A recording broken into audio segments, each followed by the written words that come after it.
Oke, hai student primary 1B. Nah, hari ini what day is today? Today is Friday ya. Nah, Friday biasanya kita tidak ada tematik, tapi karena kemarin jadwalnya dirubah jadi ada tematik. Nah, hari ini karena kita untuk menghabiskan buku kita, karena kita sebentar lagi mau ulangan, jadi hari ini kita akan belajar dua pembelajaran, yaitu tematik dan bahasa Indonesia ya. Nah, kalau tematiknya silakan buka halaman 93 ya, pembelajaran 3. Coba lihat di situ. Di situ ada Ibu dan Lani. Bacalah kemudian peragakan percakapan berikut. Ibunya berkata, "Deli, mengapa kamu kelihatan bingung, Nak?" "Aku sedang mencari buku cerita, Bu. Bukunya berwarna hijau, ada gambar hewan di sampulnya. Apakah Ibu melihatnya?" "Memang terakhir kali Deli simpan di mana?" "Kemarin Deli membacanya di sini, Bu. Lalu Deli lupa meletakkan di mana." "Apakah ini bukumu?" "Ibu melihatnya tergeletak di lantai kemarin." "Iya benar, Bu. Lain kali jangan lupa mengembalikan buku setelah dibaca ya." Nah, jadi kalau kita sudah membaca atau sudah melakukan apapun, kita harus meletakkan di tempatnya ya, agar kita mudah untuk mencarinya. Oke? Sekarang ke halaman 94. Deli lupa mengembalikan buku cerita ke tempat semula. Jadi, Deli kesulitan menemukan buku ceritanya. Benda-benda sebaiknya dikembalikan di tempatnya ya setelah dipakai. Jika ingin digunakan kembali, kita lebih mudah untuk mencarinya. Jadi kalau kita sudah mengambil baju, letakkan di tempatnya ya. Atau kita sudah mengambil buku, pensil, pena, itu letakkan di tempatnya. Kenapa? Karena agar kita mudah untuk mencarinya lagi. Nah, itu adalah aturan tentang menggunakan dan merapikan benda di rumah kita ya. Nah, sekarang halaman 95. Deli mencari buku ceritanya. Bagaimana ciri-ciri buku cerita Deli? Nah, buku cerita Deli ini bentuknya warnanya berwarna hijau, bentuknya itu persegi panjang, ada gambar hewan di sampulnya. Lalu kalau kursi ini, ciri-ciri kursi kira-kira apa ya? Ciri-ciri kursi itu berwarna ungu ya, lalu berbentuk persegi panjang ya, lalu terbuat dari kayu. Misalkan ini jam itu bentuknya berwarna bulat, warnanya itu putih dan hitam ya, seperti itu. Terbuat dari plastik seperti itu ya. Nah, ini ciri-cirinya. Nah, sekarang ke halaman 96. Deli dan adiknya senang menggambar bersama. Adik Deli ingin meminjam krayon Deli. Mula-mula Deli mempunyai 48 krayon. Nah, mula-mula Deli 48 krayon ya. Lalu Adi meminjam 12 krayon. Adi meminjam 12 krayon. Nah, katanya, "Berapakah krayon Deli sekarang?" Kalau krayon Deli sekarang berapa? Nah, seperti ini ya. Ini dikurang. Kalau diambil berarti dikurang.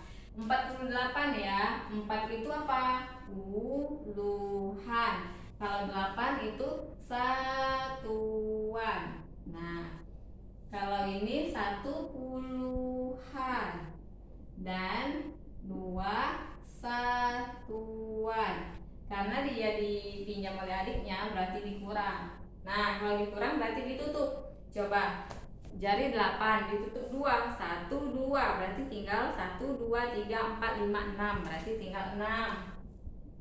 Lalu 4, buka jari 4 ditutup 1 berarti tinggal 1, 2, 3 berarti tinggal 36. 48 dikurang 12 jadi 36. Ini hasilnya ya. Ini puluhan dan ini satuan. Nah, kan sudah sering kita belajar itu ya. Oke. Nah, sekarang kalian buka halaman 98. Keluarlah dari kelasmu, buatlah kelompok bersama temanmu, amatilah benda-benda berikut. Misalkan di lingkungan kita ada pasir, batu, daun, dan batang pohon. Kira-kira permukaan mana saja yang kasar? Permukaan yang kasar adalah pasir, batu, dan batang pohon. Lalu yang permukaan yang halus apa? Permukaan yang halus itu biasanya daun ya. Nah, halaman 99, ayo membaca. Nina mempunyai boneka kesayangan. Boneka itu hadiah dari ayah. Boneka itu ringan dan halus. Nina sering memeluknya saat tidur. Nah, di sini ada permukaan benda yang permukaannya halus atau licin ya, atau lembut. Ini misalnya tas bunga keramik itu bentuk permukaannya itu licin, handuk itu lembut, cermin itu licin atau halus, kalau boneka itu halus. Nah ini kasar, nanas, batu, cangkang kerang, pasir, ini adalah bentuk yang permukaannya kasar ya. Jadi kalian harus bisa membedakan permukaan yang kasar dan halus. Sekarang ke halaman 100. Di kamar Nina ada hiasan dinding. Hiasan itu terbuat dari pasir dan kerang. Ayo membuat hiasan dinding dari pasir. Pertama, siapkan kertas bekas, pasir, cangkang kerang, lalu lem, kertas warna-warni, pensil, kuas, dan cat air. Nah, cara-caranya seperti ini, langkah-langkahnya ya. Kalian bisa coba di rumah kalau ingin melakukannya, ya. Nah, kalau di halaman 101 dia menggunakan plastisin. Kalau yang ini menggunakan kertas, kalau ini menggunakan plastisin. Benda-benda di sekitar kita dapat berubah bentuk. Benda dapat berubah bentuk karena mendapatkan perlakuan. Misalkan plastisin itu akan berubah bentuk karena ditekan-tekan atau di bentuk-bentuk apa yang lain. Karena ditekan dia bisa berubah bentuknya. Lalu kertas juga bisa berubah bentuknya. Kenapa? Karena dilipat atau digunting bisa. Lalu pasir juga bisa berubah bentuk. Kalau kita bermain di pantai, kita kan sering tuh membuat istana pasir. Nah, pasir itu dibentuk butiran, lalu diberi sedikit air, lalu dapat dibentuk. Bisa bentuk boneka, bisa bentuk istana seperti ini, atau bisa dibentuk yang lain. Nah, ya. Jadi setiap benda itu bisa berubah bentuk karena perlakuan ya. Oke. Sekarang kita selesai tematiknya, kita ke bahasa Indonesia. Bahasa Indonesianya kalian silakan buka halaman 79 itu tema 9. Tema 9 itu bersopan santun. Coba lihat gambar. Ada seorang nenek lalu ingin menyeberang ya, dibantu oleh cucu-cucunya ya. Ada Nesya dan ada Adi. Mereka menyeberang jalan melalui zebra cross. Jadi kalau kita ingin menyeberang jalan, kita gunakan zebra cross atau jembatan. Jangan menyeberang sembarangan, nanti tertabrak mobil. Lalu yang salah siapa? Ya kita, kan kita nggak menyeberang di tempatnya ya. Nah, halaman 80. Orang-orang berjasa. Nah, ini tukang parkir. Yang pertama tukang parkir. Kalau tidak ada tukang parkir, maka kalau kita kemana-mana, kalau mobil kita tidak bisa keluar atau tidak bisa masuk karena tidak tertata rapi ya. Lalu itu ada petugas kasir ya, kalau kita berbelanja, lalu mereka yang menghitung belanjaan kita. Lalu ada penyapu jalan. Kalau misalnya tidak ada mereka, jalanan pasti kotor dan banyak sampah. Nah, di sana ada pelayan di restoran. Nah, kalau tidak ada mereka, juga kita tidak akan diservis atau dilayani dengan baik ya. Kita bisa ambil makanan sendiri atau cuci piring sendiri kalau tidak ada pelayan. Nah, yang itu juga ada tukang sampah. Kalau tidak ada tukang sampah, maka jalanan akan kotor dan bau ya. Rumah-rumah kita juga banyak sampah kalau tidak ada tukang sampah. Nah, yang terakhir itu ada polisi. Kalau tidak ada polisi, maka pasti banyak penjahat, lalu tidak ada tata tertib di negara kita ya. Itu adalah orang-orang yang berjasa. Nah, halaman 81, jawablah pertanyaan-pertanyaan ini. Siapakah orang-orang yang dicerita itu? Nah, tadi sudah teacher jelaskan ya. Apa yang mereka lakukan? Tadi sudah teacher jelaskan juga. Kebaikan apa yang kita rasakan dari yang mereka lakukan? Apa kebaikannya? Pantaskah mereka disebut orang-orang yang berjasa? Pantas tidak? Pantas kan? Bagaimana kita harus bersikap kepada mereka? Nah, kita harus sopan kepada mereka ya. Lalu di halaman 81 di bawahnya, ayo bercerita, bersopan santun.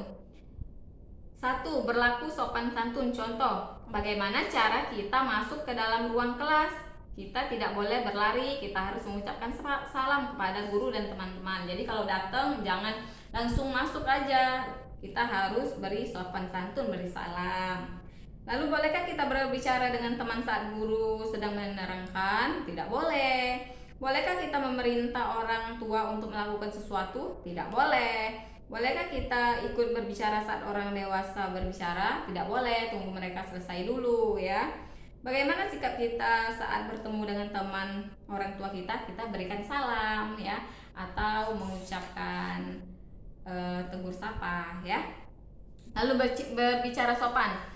Apakah yang harus kita lakukan bila kita telah berbuat salah pada teman? Kita ucapkan maaf kalau kita melakukan kesalahan. Lalu minta tolong. Sekarang berbicaralah dengan temanmu di samping tentang apa yang diucapkan pada situasi di bawah ini. Misalkan minta tolong, mengucapkan terima kasih, meminta izin atau permisi, memanggil orang yang lebih tua ya. Nah, lalu halaman 82, bermain peran. Itu bermain peran. Misalnya kita sekolah, kita akan bisa bermain peran. Tapi kalau tidak sekolah, sepertinya kita tidak bisa ya bermain peran. Tapi kita coba dulu baca ya. Situasi A, seorang anak sedang naik sepeda, dia menabrak seorang ibu. Apa yang harus dia lakukan? Kalau kita menabrak atau melakukan kesalahan, kita ucapkan apa? Maaf. Lalu B, seorang adik dibangunkan oleh kakaknya. Adik harus bersiap pergi ke sekolah. Bagaimana sebaiknya kakak membangunkannya adiknya? Bagaimana sebaiknya sikap adik? Nah, kakaknya membangunkannya seperti apa? Ayo dik, bangun, seperti itu ya. Lalu adiknya bersikap apa? Ya bangun atau ucapkan terima kasih karena sudah dibangunkan. Lalu yang C, seorang anak ingin melewati tempat yang penuh dengan orang-orang. Apa yang harus dilakukannya atau diucapkan? Misalkan ada orang tuh rame, lalu kita mau lewat, kita ucapkan apa? Permisi, seperti itu. Jangan langsung aja, nanti kan orang tidak tahu, kita bisa ketabrak juga ya. Nah, halaman 83 itu membantu teman. Bacalah tulisan pada setiap gambar di bawah ini, lalu berilah nomor 1 sampai 5 pada gambar-gambar tersebut untuk mengurutkan menjadi sebuah cerita. Nah, di sini ada 5 gambar dan 5 cerita. Nah, kalian harus mengurutkannya dulu ya. Yang mana yang pertama mengurutkannya ya. Cara mengurutkannya itu seperti apa? Cara mengurutkannya itu kita baca dulu. Nina membantu membersihkan boneka dan memberikan boneka kepada Nesya. Kira-kira yang mana itu dia memberikannya? Ya, yang kedua, Nesya sedang bermain boneka dengan Nita di taman. Nita menenangkan Nesya agar berhenti menangis. Nesya menangis melihat bonekanya jatuh ke lumpur dan menjadi kotor. Lalu ada seorang anak berlari dan menyenggol boneka itu. Nah, yang mana yang pertama? Yang pertama adalah Nesya sedang bermain boneka dengan Nita di taman. Itu yang pertama. Lalu yang kedua apa? Kalian bisa urutkan sendiri ya. Nah, lalu halaman 85. Lihat tuh halaman 85. Ada kakek-kakek, lalu ada seorang anak itu merapikan belanjaannya sepertinya ya. Nih kita baca. Pernahkah kamu ditolong orang? Doni tampak sedang menolong seorang bapak yang belanjaannya jatuh berserakan. Apa yang sebaiknya diucapkan bapak itu pada Doni? Kalau misalnya kita dibantu, kan tadi kita ucapkan apa? Terima kasih ya. Lalu di bawahnya kalian bisa lanjutkan sendiri ya. Nah, di halaman 86 menulis ucapan permintaan maaf. Itu, pernahkah kamu melakukan kesalahan? Nesya tampak menyesal telah memecahkan vas bunga ibu. Lalu apa yang harus dilakukan Nesya? Nesya harus membuat ucapan permintaan maaf, ditulisnya. Berarti ucapan permintaan maafnya gimana? Misalkan, maaf ibu, Nesya telah memecahkan vas bunganya, atau Nesya tidak akan mengulanginya lagi. Nah, itu merupakan ucapan permintaan maaf ya. Oke, nah di halaman 87 itu ada kamus kecil, ada kata dan arti. Misalnya sopan santun, sikap hormat dan baik, berjasa, berbuat baik kepada orang lain, parkir, menghentikan kendaraan di tempat yang disediakan, kasir, orang yang bertugas menerima dan memberikan uang, pramusaji, orang yang bertugas melayani makanan dan minuman sesuai dengan pesanan, musibah, kejadian menyedihkan, sikap, cara berlaku atau berbuat, situasi, kejadian atau keadaan, menyenggol, menyentuh secara tidak sengaja, berserakan, berantakan, terletak, tidak beraturan. Nah, itu arti dari kamus-kamus kecil. Nah, untuk yang ini orang yang berjasa, silakan kalian baca sendiri ya, karena ini merupakan jawaban dari yang kita tulis tadi ya. Jawaban dari halaman yang pertama tadi, dari halaman yang ini.